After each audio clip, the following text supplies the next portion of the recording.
só daquele jeito, né? Só traz gente topada, não é fraco, não. Ela é consultora, professora e especialista em felicidade organizacional e desenvolvimento humano. Atua desde ajudando pessoas e empresas a alcançarem bem-estar até desenvolvimento e alta performance. Não é fraca não, meu amigo. Vamos nessa começar, Roberta. Tava doida para conversar contigo esse negócio. Me fala, a gente teve, durante todo esse tempo de produção do Tech Woman, nas 2 primeiras edições, a gente foi muito provocada a pensar a respeito do que, como é o desenvolvimento profissional, desenvolvimento individual. Então, a gente tem uma trilha de carreira que fala de hard skill, desenvolvimento técnico. Tem uma trilha técnica que fala disso, uma trilha de carreira que diz como é que entra na área. Mas, ao longo desse tempo, a gente percebeu que faltava o pedaço do desenvolvimento individual, do desenvolvimento dentro do ambiente de trabalho. Como é que eu, enquanto pessoa, não desenvolvo apenas minhas hard skills, desenvolvo também aquelas habilidades comportamentais para se desenvolver individualmente? É isso mesmo. Me conta aí o que danados são essas habilidades comportamentais. E serve mesmo e não serve? Como é? Me conta aí um pouquinho. Veja, o mercado ele já exige que a gente tenha essas habilidades comportamentais, né? Não é só suficiente você ter habilidade técnica, porque o que vai fazer você fazer aquela execução, o que vai fazer com que você tenha uma boa performance, é como estão tuas habilidades emocionais, é como estão tuas habilidades comportamentais. Então, por exemplo, eu posso programar muito bem, mas se eu não tiver uma boa organização, eu vou conseguir executar o meu job? Será que eu consigo fazer isso? Então, quando a gente está falando de habilidades comportamentais, a gente está falando de ser um bom planejador, ter uma boa comunicação, ter uma capacidade de organização, né? Então, não é suficiente. Quando a gente está nas empresas, né, tá desenvolvendo pessoas, se você refletir direitinho, por que uma pessoa ela sai de uma empresa? Raramente é por uma habilidade técnica. Raramente. E hoje, no mercado de trabalho, a gente está aí com a IA bombando, né? É muito rápido adquirir conhecimento. Né? Na época que eu estava no colégio, a gente ia para a biblioteca, a gente abria a Barça, né? E a gente ali procurava, passava 1 hora para encontrar uma informação. Hoje a gente, né, respira, né, Alexia, e aí já vem. Né? O conhecimento está muito fácil. As empresas elas não podem, as pessoas não podem estar apenas baseadas no conhecimento, porque rapidamente o outro vai ter o mesmo conhecimento. Então, o conhecimento está muito disponível. O que vai fazer a diferença? Como eu uso esse conhecimento? Né? Qual é a minha habilidade de utilizar dados, informações, né, que eu adquiri? Então, só adquirir conhecimento, só fazer curso técnico, só aprender a desenvolver, não vai ser suficiente para você executar esse desenvolvimento. Então, as soft skills, que a gente chama, né, que são as competências comportamentais, elas estruturam, né, como você executa o trabalho. Então, eu preciso desenvolver. Quando a gente está nas organizações, desenvolvendo uma liderança, desenvolvendo um colaborador, a gente trabalha basicamente em cima de soft skills. Então, eu vou desenvolver como você se comunica. Eu vou desenvolver se você tem uma visão sistêmica. Eu vou trabalhar se você está planejando bem, se você entende de processos. Isso tudo são habilidades comportamentais. A gente já está, né, numa fase que a gente já está falando de habilidades de felicidade, né, happiness skills. Né, porque a gente está numa pandemia aqui de saúde mental e a gente precisa entender também como é que a gente organiza o nosso emocional. Então, se eu olhar apenas para a parte técnica, fica um gap muito grande para que eu execute bem o meu trabalho. Então, a gente precisa estar olhando também para a parte comportamental. Certo. E aí, já linkando com uma coisa que também a gente recebe de feedback, o que a gente percebe durante o dia, durante o evento, nesses 2 anos que já aconteceram, muitas mulheres, fundamentalmente mulheres, mas eu acho que isso se expande para todo o universo de pessoas. Fica com aquela coisa de que eu não sei suficiente, fica com a síndrome de quem não sabe, que ganha esse nome famoso da síndrome da impostora, que pode ser também do impostor. Isso dá aquele bloqueio. Isso está relacionado com essas habilidades, não está? O que seria exatamente essa síndrome? A síndrome da impostora é aquela... Você é competente para fazer algo, mas você não se sente competente. Né? Você está toda hora desconstruindo, né? Sua inteligência, sua entrega. Você nunca confia, né, que você sabe o suficiente, você nunca confia que você tem domínio suficiente sobre o que você está fazendo. No geral, fala-se da síndrome da impostora. Né? Normalmente são mulheres que sentem isso, mas a gente tem muitos homens também. E eu acho legal a gente mergulhar um pouco mais do que é essa síndrome da impostura e o que é que tem a ver com as competências comportamentais, né? Nós somos uma sociedade estruturalmente baseada no erro, desde pequeno. Né? Desde pequeno, a gente é convidado a olhar para o que a gente faz de errado. Desde pequeno, a gente é convidado a olhar para o que a gente cometeu de equívoco. Eu tenho certeza que quando você estava ali na mesa do almoço e tinha lá seus 10, 12 anos, e você chegou lá com seu boletim, não sei como é que era o seu boletim, né? O meu era bom, mas o meu irmão era muito ruim. E aí vinha ali, né? 10 em estudos sociais, 10 em ciências, e aí 2 em matemática. Qual era o assunto do almoço?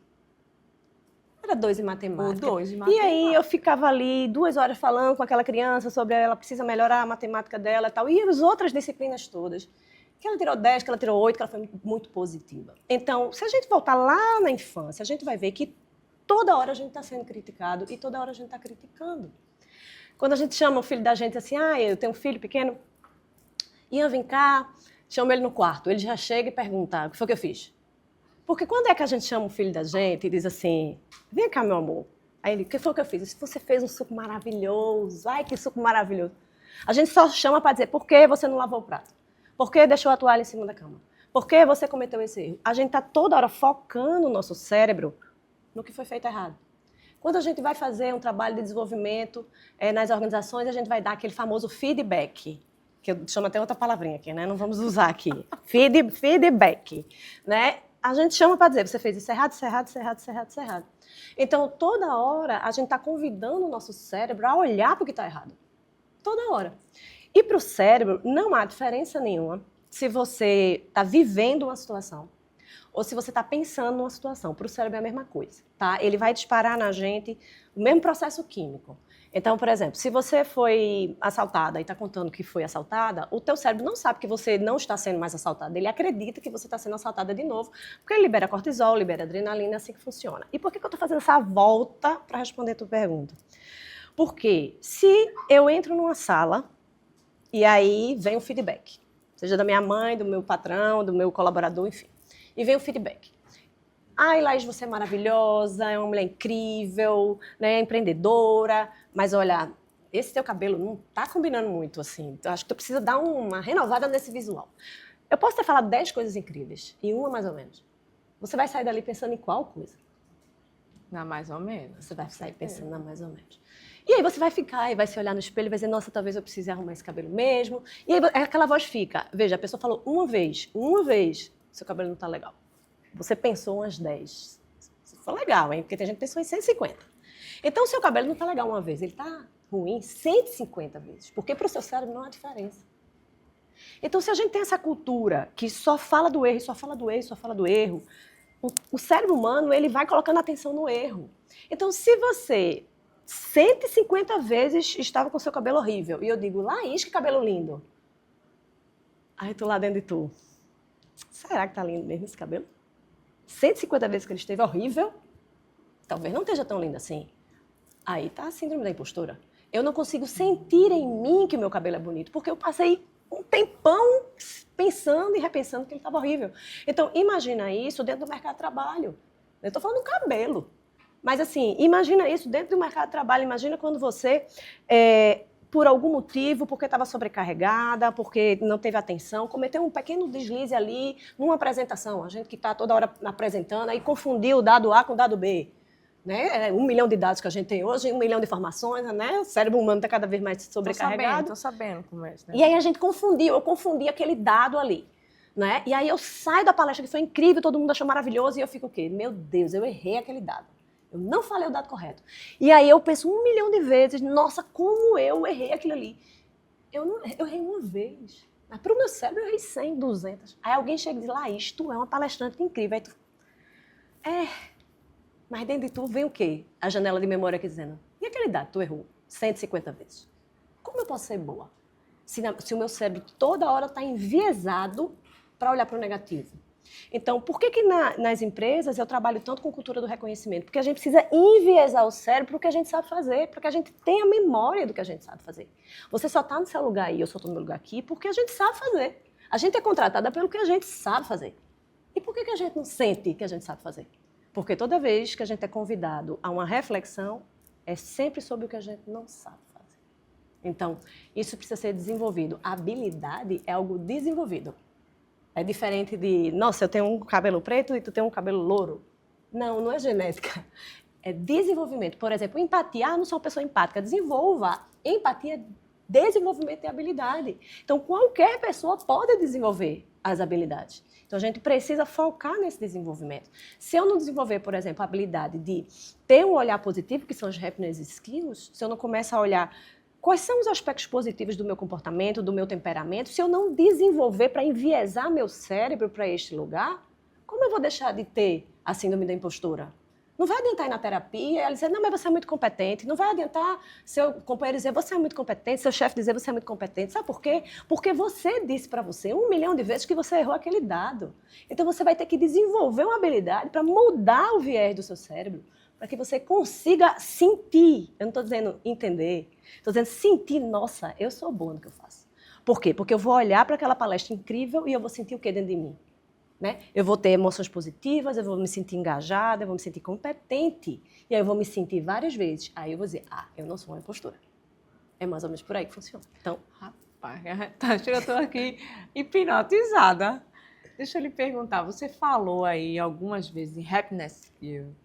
O que danado é isso, assim, dentro desse contexto? Essa ciência nova, é nova ou não é? Como é que é isso, assim? Porque a gente tem falado, né, de soft skill há muito tempo, né? E aí chega esse conceito e aí eu tô curiosa. Me conta. happiness skills, né? Happiness skills vem da ciência da felicidade, né? E aí, ciência da felicidade já gera... Vamos abraçar a árvore? Vamos abraçar a árvore. O árvore é isso, aqui, né? Vamos aqui produção, abraçar a árvore, né?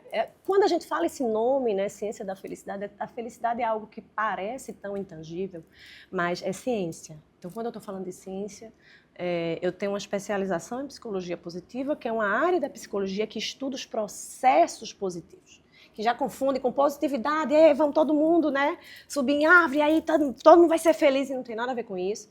A ciência da felicidade é uma área da psicologia, que é a psicologia positiva, que estuda os processos de florescimento. E o que são os processos de florescimento? A ciência, até o ano 2000, mais ou menos, que foi quando começou esse movimento nos Estados Unidos, ela sempre estudou o adoecimento. Tanto a psicologia quanto a medicina, era sempre o adoecimento. Então, como é que eu estou numa crise de depressão e eu melhoro, né, dessa crise? Como é que eu tenho gripe e fico bom? Né? Então, sempre o estudo, o foco da ciência era sempre em como tirar as pessoas do adoecimento. E aí, a partir do ano 2000, quando Martin Seligman assume, né, a Associação de Psicologia Americana, ele começa a fazer uma provocação. Por que a gente não estuda os processos de florescimento? Ou seja, eu estou aqui zero, eu estou aqui morno, eu estou aqui mais ou menos ok, e como é que eu fico bem? E como é que eu fico melhor? E aí começaram-se os estudos sobre como você floresce. E aí vem toda uma ciência aí, a gente está com 2025, desde 2000, 25 anos, a gente tem uma ciência muito nova, com milhares de pesquisas para entender sobre o que é florescer.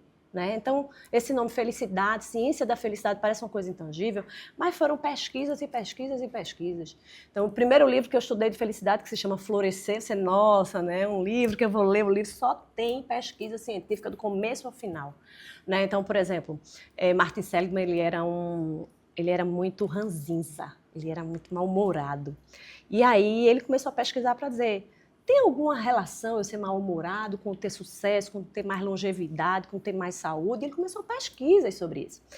E aí, uma das pesquisas que eu sempre cito, que eu fiquei muito curiosa quando eu tive contato, os cientistas colocaram, naquela época podia, hoje mais não, vírus da gripe no nariz de pessoas, mapearam o sistema imunológico, vários testes laboratoriais, várias percepções, para identificar quem tinha uma melhor reação. E as pessoas que eram consideradas otimistas, que tinham um viés mais positivo no cérebro, elas se recuperaram muito mais rápido do que aquelas que não tinham com o vírus da gripe. Ou seja, é uma ciência, não é um negócio, eu acho que os otimistas, né, eles vão viver mais do que... Não, tem ciência por trás, tem método, tem pesquisa por trás. E aí, essa ciência ela vem trazendo, tanto para o mundo quanto para o mercado corporativo, a importância de olhar para certos aspectos. Então, quando a gente fala aqui, quando eu falei recentemente, nós precisamos ter um viés mais positivo para para que a gente consiga performar melhor, eu estou falando isso porque a ciência mostrou e comprovou que se a gente segue nesse viés negativo, a gente vai se afundando, né? Então, essa provocação começou a nível mundial, não é uma ciência que veio só da psicologia, mas a economia, a sociologia, várias áreas do saber, elas estão desenvolvendo esse olhar mais positivo. Por quê? Em 2012, a ONU, na reunião, né, das Nações Unidas, ela faz uma provocação para os países, que é o seguinte: a gente não está mais conseguindo considerar o PIB suficiente para medir progresso. O PIB está crescendo. E as pessoas estão realmente progredindo? Está existindo realmente prosperidade nas nações? A ONU faz essa provocação para os países em 2012. E aí ela começa um movimento, né, que até 2030, é uma das metas da ONU até 2030, o desenvolvimento do bem-estar. E aí começa a se falar sobre o well-being, começa a se falar sobre bem-estar, começa a se falar sobre felicidade. Porque entende-se que não é suficiente o PIB para medir o sucesso e a prosperidade de uma nação.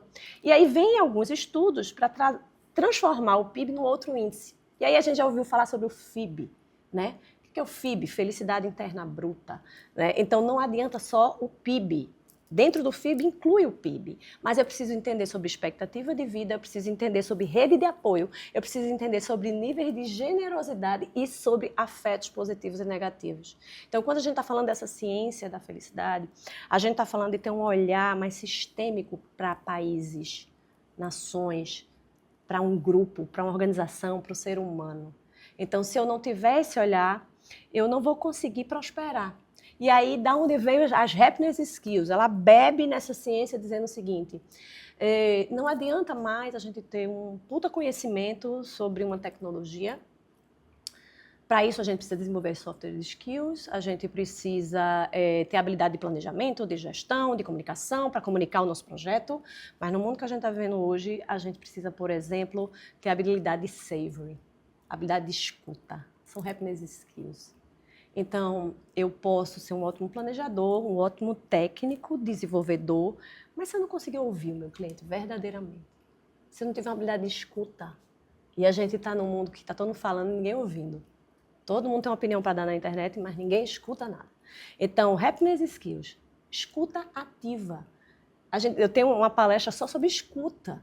Então, tem vários níveis de escuta. Escuta download, escuta generativa, tem vários tipos de escuta. Então, será que você está sabendo ouvir? É um tipo de happiness skills. Tem outra happiness skills que é o savoring. Você consegue saborear. Aí, veja, eu falei que happiness skills ou soft skills são habilidades que a gente desenvolve, né? Então, por exemplo, a gente tem um BO enorme no trabalho. Aí tá aquele time todinho junto, tentando resolver aquele problema, nada de TI acontece direto, né? Então, assim, aí deu um bug aqui, aí como é que a gente... Aí junta o time todinho e a gente tá ali, ó. E naquele momento, emoções negativas loucas, né? Meu Deus, vai dar errado, será que vai dar tempo? Minha nossa, só emoções negativas ali, não é isso? Aí a gente acerta. Aí, finalmente, quanto tempo a gente demora comemorando isso? Passa para o próximo problema. Próximo problema, não dá nem tempo. Dá não. O savoring é uma capacidade de saborear, a palavra é essa, saborear as coisas positivas. Então, 2 horas para ser, né? 2 horas, 10 horas, 15 horas, 2 semanas louca no problema. Moendo. Resolveu. Eu preciso saborear isso. Eu preciso... Nossa, a gente conseguiu, olha que incrível, vamos comemorar. A gente fala de pequenas celebrações, né, dentro das organizações. Quais são as pequenas celebrações? E muita gente, ai, que frescura, mas não é. Eu preciso que o cérebro sinta positivamente aquilo. Ele precisa saborear aquilo. Porque a gente fala, vivemos no presente, se a gente não saboreia o presente das coisas positivas, a gente só saboreia o que não presta. Então, happiness skills é habilidade e você tem que desenvolver. Eu tenho que chegar para os meus clientes e dizer, pare, sinta, diz para mim como é que foi. Repete de novo. Tudo isso que aconteceu, ai, foi incrível, a gente conseguiu, porque foi bom. E a gente vai aumentando o tempo daquela sensação positiva. Isso é savoring. Então, a gente já está na fase das happiness skills, a gente nem aprendeu as soft skills ainda. Ô, Roberta, deixa eu aproveitar o que tu estás falando. Porque eu acho que existe um viés de preconceito, porque talvez tenha muita gente usando de forma inadequada, e existe uma barreira, né, de lá vem esse povo viajado de novo aqui, né? o que isso, de fato, traz de resultado para uma organização, para um indivíduo, do seu ponto de vista profissional? Assim, o que existe de fato? Porque é isso, quando a gente pensa em abraçar a árvore, como eu estava pedindo na produção aqui, né? Como é que a gente pega isso e transforma em potência, né? Fala um pouquinho sobre isso. Então, eu gosto muito de trabalhar com os dados porque a gente fala de ciência. Né? Então, se a ciência é dados, empresas que investem em estratégia de felicidade têm uma redução de 125% de burnout. Opa! Empresas que investem em estratégia de certo. felicidade têm um aumento de 31% na produtividade, 300% de aumento em inovação, 300% em inovação. Eu já gostei disso. Então, já desmanchei aí o negócio que eu disse aqui, certo? Não tem nada de... Não tem nada de subjetivo. O que acontece realmente é que, como nós temos várias interpretações sobre felicidade, o ser humano tem várias interpretações sobre felicidade. E a gente está falando de ciência, então tem que separar. E eu não estou negando tuas interpretações sobre felicidade, mas quando a gente está falando de ciência, tem que ter dado, tem que mensurar, tem que comprovar o resultado. Essa é a grande diferença da ciência. Então, por exemplo, se a gente entrar numa organização, a gente vai conseguir pagar os boletos da organização com Om Mani Padme Hum, vamos meditar e aí vamos pagar boletos? Não, não vamos. Entende? Não é isso. Não adianta fazer ginástica laboral. Vamos fazer ginástica laboral e aí a gente vai ter aumento de performance. Não, não é isso. Mas nós precisamos, por exemplo, do mindfulness para ter mais concentração. A meditação está mais do que provada pela ciência. Não sei se você já teve acesso a esses dados, mas a meditação está mais do que provada pela ciência, que aumenta a performance cognitiva. Você chega lá no mundo oriental, que tem a meditação mesmo, que faz muito mais parte do dia a dia, os executivos, antes de começar uma reunião, eles fazem uma pausa transacional de 5 minutos de respiração para melhorar a performance cognitiva, para resolver melhor os problemas na reunião. Então, a meditação é uma técnica. Agora, a gente pode dizer que com meditação a gente tem felicidade e bem-estar nas organizações? Não, porque a gente tem assédio, a gente tem sobrecarga, a gente tem falta de comunicação clara. Isso vai melhorar a performance. Mas a gente também precisa da técnica. Então, a grande confusão que acontece quando a gente fala de felicidade ou felicidade nas organizações é que é essa mistura. Há profissionais incríveis de meditação, há profissionais incríveis de ginástica laboral, mas a felicidade nas organizações ela é um olhar sistêmico e ela vai passar por processos, ela vai passar por comunicação, melhoria na comunicação interna, ela vai passar por tecnologia, né? Ela vai passar por processos de acompanhamento e performance. Porém, o olhar é no bem-estar. Por quê? Por exemplo, eu vim para cá hoje, né, para a gente fazer esse encontro, conversar, e aí estamos aqui falando numa boa. Mas o que aconteceu até eu chegar aqui? Né? Então, por exemplo, vamos supor que eu tenho um filho pequeno e aí ele fez uma birra antes de sair de casa, e aí o cachorro fez xixi em cima do sofá, e aí eu tive que limpar o sofá, e aí o menino, por que você vai dia de sábado, né, mamãe, eu queria estar com você, e aí eu tô morrendo de cólica, e a minha Nossa Senhora, e aí tá minha cabeça, minha emoção. Será que eu consigo performar do mesmo jeito se nada disso tiver acontecido? Será que eu consigo chegar aqui e ter uma conversa clara, um raciocínio normal, né, e trazer todo o meu conhecimento se eu estiver morrendo de dor? Ou se eu estiver preocupada com meu filho, me sinto culpada porque eu estou trabalhando e ele está ali, eu poderia estar com ele, aí eu estou mal, e aí está meu peito preso aqui, eu vou performar igual? Então, por que a gente desconsidera tanto esse ser humano na hora de executar as coisas? Porque a gente acredita que está tudo bem. E a gente está ouvindo tanto sobrecarga, que virou paisagem. Né? Por que você está assim? Porque eu estou muito cansada, E isso não interfere no raciocínio? Quando você está extremamente cansado.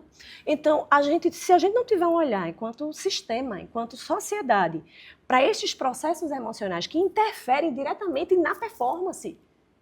Então, você vai ter uma reunião e aí você dá um feedback meio alterado lá para o seu colaborador, porque você já veio mal, você já saiu de casa, né, pegou um trânsito horroroso e você não está legal, você não faz uma pausa transacional, você já sai do trânsito direto dentro de uma reunião, você não dá uma parada para respirar, porque aquela turma ali não tem nada a ver com a turma de anterior, você não faz isso, você vai direto, aí você precisa dar um feedback, e aí você não dá um feedback tão delicado para o teu colaborador, porque você também não já está legal, você não está bem, esse colaborador sai da sala, em quanto tempo ele fica pensando sobre o que você falou, que a gente chama de, né, presenteísmo. Isso é um dado. O que é o presenteísmo? Você está ali, mas você não está produzindo. Você está ali olhando para o computador, mas você não consegue produzir. Isso é um dado de baixa performance.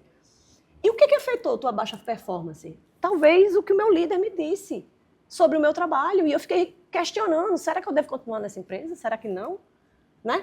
Então, o processo mental e emocional interfere diretamente. Então, quando você tem pessoas mais engajadas, pessoas mais motivadas, pessoas com comunicação clara, meu Deus, será que vou ser demitido? Será que não? Eu performo melhor, eu realmente performo melhor. Então, a gente precisa ter um olhar científico para as emoções e a gente precisa, principalmente, considerá-las como sendo um dos principais fatores para uma entrega de alta performance. Então, tá. Então, a gente desmitifica o fato de que não é só porque a organização é boazinha e quero fazer o meu marketing Da brindes. bonito, da brinde. Uhum. Existe, de fato, uma relação direta e robusta de que, enquanto eu melhoro a satisfação e bem-estar, e aí eu não estou falando só do desenvolvimento técnico, né? A satisfação e o bem-estar do indivíduo, eu colho, enquanto organização, bons resultados. Bons resultados no fim, que é a minha receita. Uhum. Né? Porque eu já vi muita gente conversando, né? Muitos empresários da gente conversando, disse, putz, mas eu vou botar Dinheiro um nisso. pouco mais de grana e gasta mais dinheiro, porque aí eu vou cuidar. É isso mesmo? O que acontece? Primeiro, não é todo esse dinheiro que pensa que se investe. Primeiro é isso. Mas, de fato, a gente está numa organização, a gente não está num espaço holístico de respiração e meditação. Então, o objetivo é lucro e o objetivo é performance. A pergunta, né, que é feita é: por que o capital está investindo em felicidade? Por que a ciência no mundo está investindo em felicidade? Para essas pesquisas todas acontecerem, precisou ter grana para isso. Por que o mundo resolveu botar dinheiro na felicidade? Porque agora todo mundo evoluiu espiritualmente e aí vai ser todo mundo ser Buda. Não foi. Porque dá resultado financeiro. Então, se eu tenho pessoas mais engajadas, elas vão naturalmente produzir. Acabei de lhe dar um dado. A gente tem um aumento, né, de receita, aumento de produtividade, 31%, 34% nas organizações. É fato que há o aumento. Agora, precisa existir um investimento em ações que sejam efetivas para aumentar o bem-estar psicológico.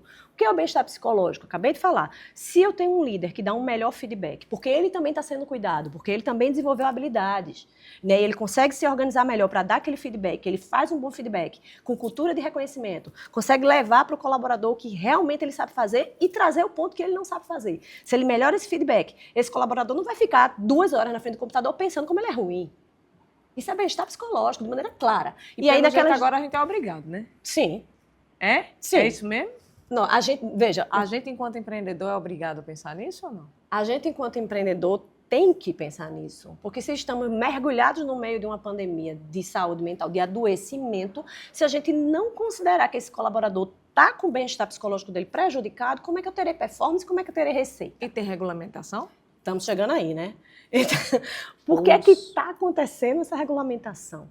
Né? Então, a gente teve de 2023 para 2024 um aumento de 68%, se eu não estiver certinho no dado, mas eu acho que é 68%, 68% a 70%, aumentou os afastamentos por adoecimento mental nas empresas. Por quê? Porque no ano passado, 2023, a gente teve burnout, que é uma doença do trabalho, né, que é uma estafa no trabalho, você chega a um momento de exaustão no trabalho, burnout. Ele foi considerado pela OMS como uma doença ocupacional. Ou seja, é uma doença do trabalho. E os colaboradores agora eles podem pedir afastamento por burnout. E aí aumentou-se 68% o nível de afastamento em um ano.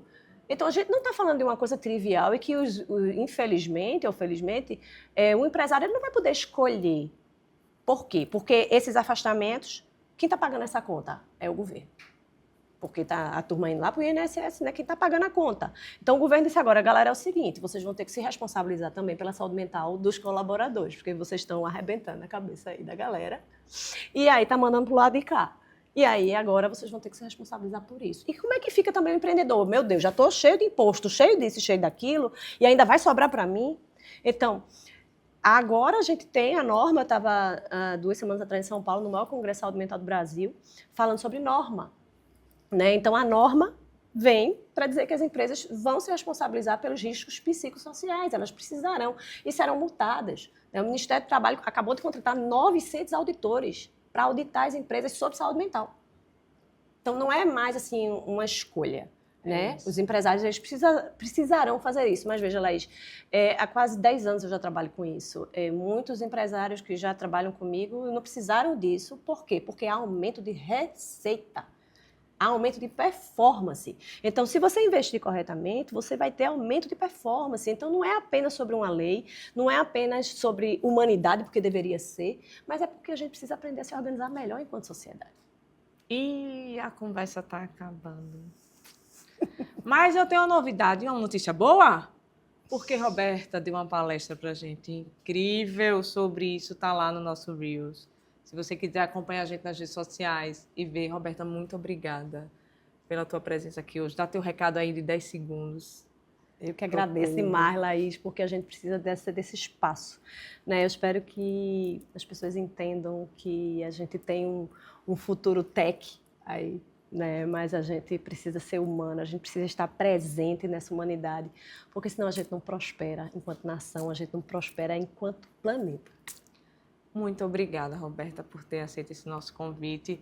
E você que está aí do outro lado, não perde os nossos episódios. Toda semana tem um episódio novo.